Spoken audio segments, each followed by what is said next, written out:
नमस्कार।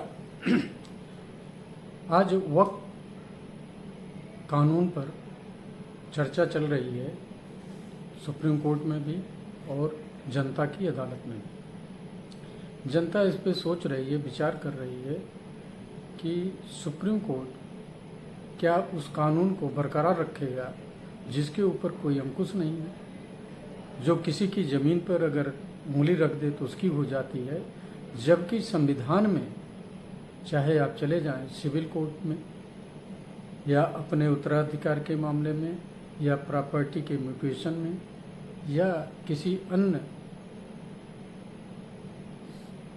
जमीन जायदाद के झगड़े में, तो आपको सिविल कोर्ट या अप्रोप्रिएट फोरम पे जाना जरूरी है। ये सरकार जो हमारा संविधान है उसमें है, और कोर्ट भी यही कहती हैं कि जब आप जाते हैं तो यही पूछते हैं कि आपके पास डॉक्यूमेंट्री प्रूफ क्या है और गवाह कौन है और इस पे आप कैसे क्लेम कर रहे हैं, वो सारी डॉक्यूमेंट आप सबमिट करो।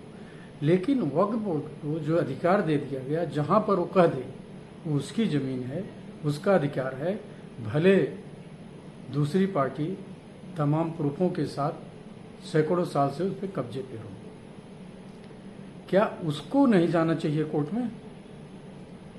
क्या कोर्ट को ये सोचने को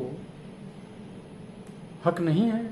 कोर्ट को सोचना नहीं चाहिए कि एक ऐसी व्यवस्था जो इतना कह दे कि मेरा है, तो उसे भी तो कोर्ट में जाकर अपने क्लेम को मांगना चाहिए। ये व्यवस्था अगर संविधान में नहीं हो पा रही है तो कोर्ट को करना नहीं चाहिए। सुप्रीम कोर्ट पे इस पे संज्ञान लेना चाहिए कि वक्फ बोर्ड कोई भी क्लेम करे वो पहले सिविल या अप्रोप्रिएट जितने फोरम हैं, अगर अगली पार्टी उस पर अपनी अपील दायर कर रही है तो वहाँ तक उसको जाना है, और अगर जजमेंट उसके फेवर में आए तो वो अब उस प्रॉपर्टी पे अपना कब्जा करे।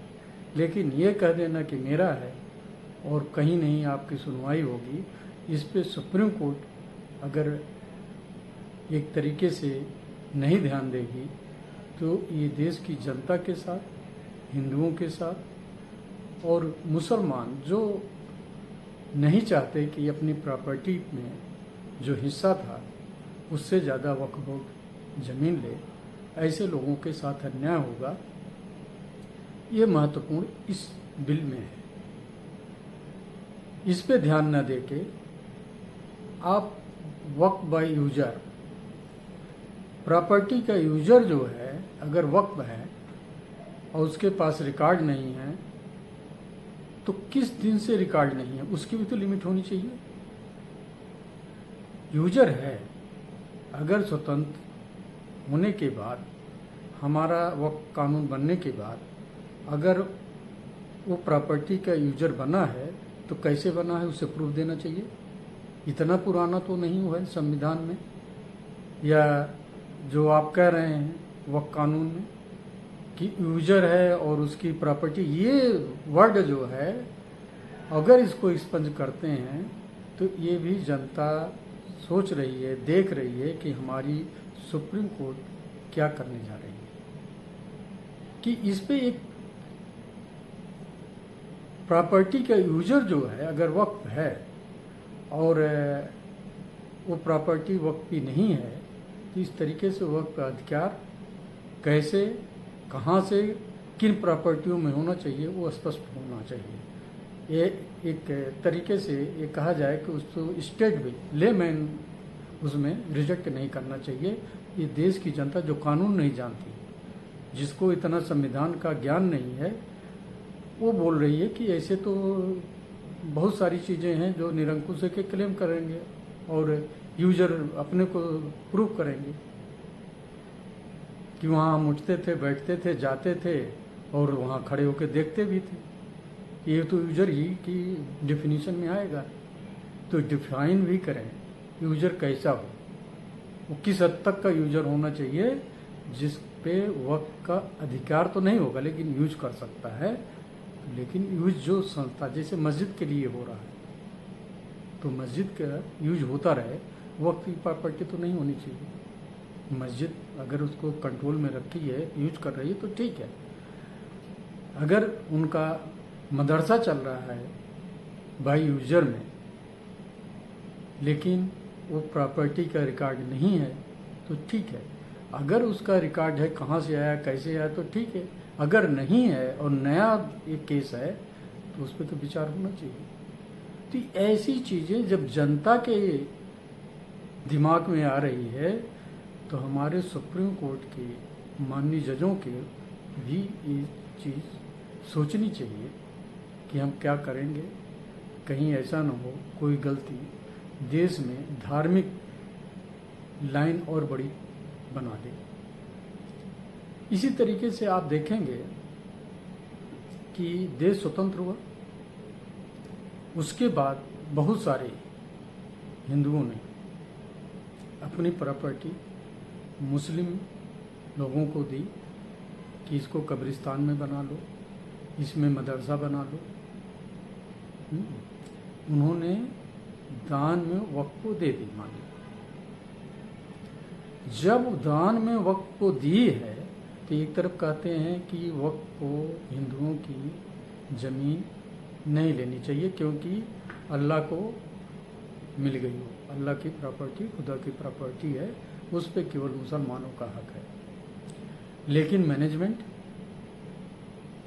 मैनेजमेंट तो अल्लाह का वो नहीं है ना, प्रॉपर्टी तो नहीं है, वो तो यहाँ के जो लोग हैं उनका मैनेजमेंट है कि कैसे उसको मैनेज किया जाए।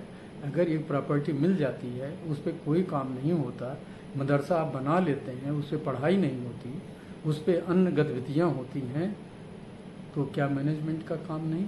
अल्लाह तो खुदा तो ऊपर से आएगा नहीं।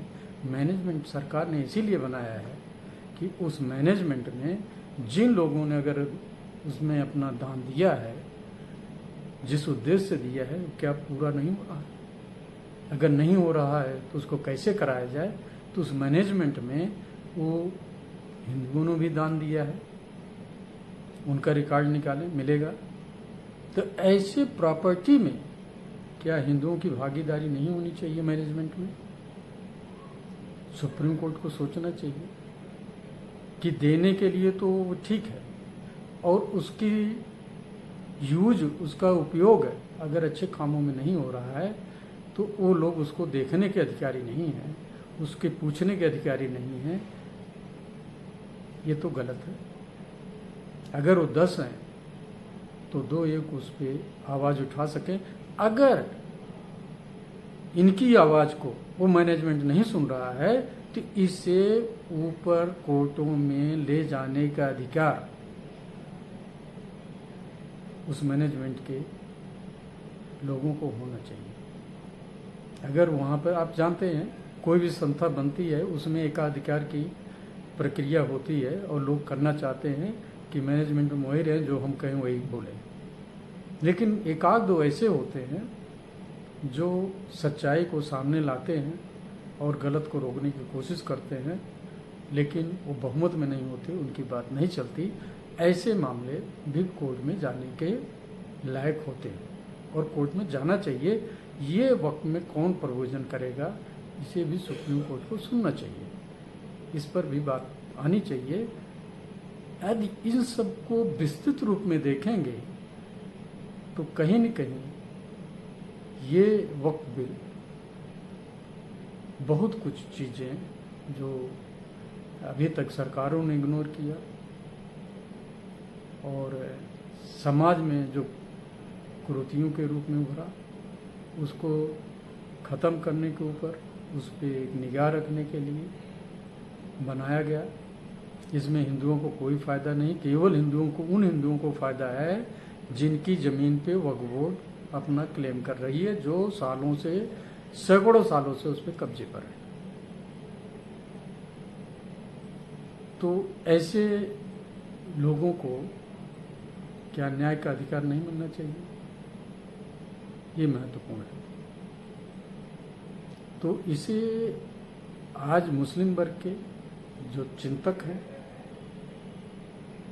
चिंतक इस तरीके के जो गलत और सही पे अपने राय दे सके, वो चिंतक नहीं जो केवल अपनी ही पक्ष रखने के लिए सारे हथकंडे अपनाने लगते हैं, वो चिंतक नहीं, उस केवल एक है कि एक ही राह पे चलने वाला, जो न कांटों को देखता है और न गड्ढों को देखता, न पहाड़ों को, केवल आंख मूंद के चलता है और कहीं नहीं जा पाता, केवल समस्याएं पैदा करता है अपने जीवन के लिए। तो ये ऐसे लोग मुस्लिम जीवन, मुस्लिम परिवार के लिए, मतलब उनकी प्रॉपर्टी को उनके लिए यूज न करके एक गलत तरीके से यूज कराने के लिए रास्ते बना देते।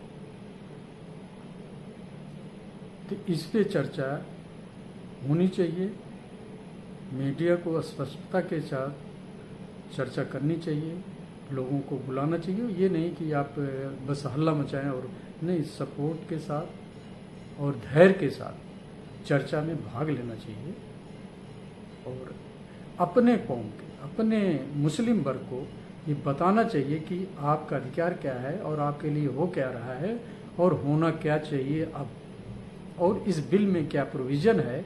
अगर गलत है तो गलत को गलत कहें और सही है तो सही को सही कहें, तब जाके दोनों वर्गों में, मुस्लिम वर्ग में अपने अधिकारों का और हिंदुओं को भी वो अधिकार मिलेगा जहां ये अपनी जाति कर रहे हैं, उन्हें न्याय मिलने की उम्मीद होगी।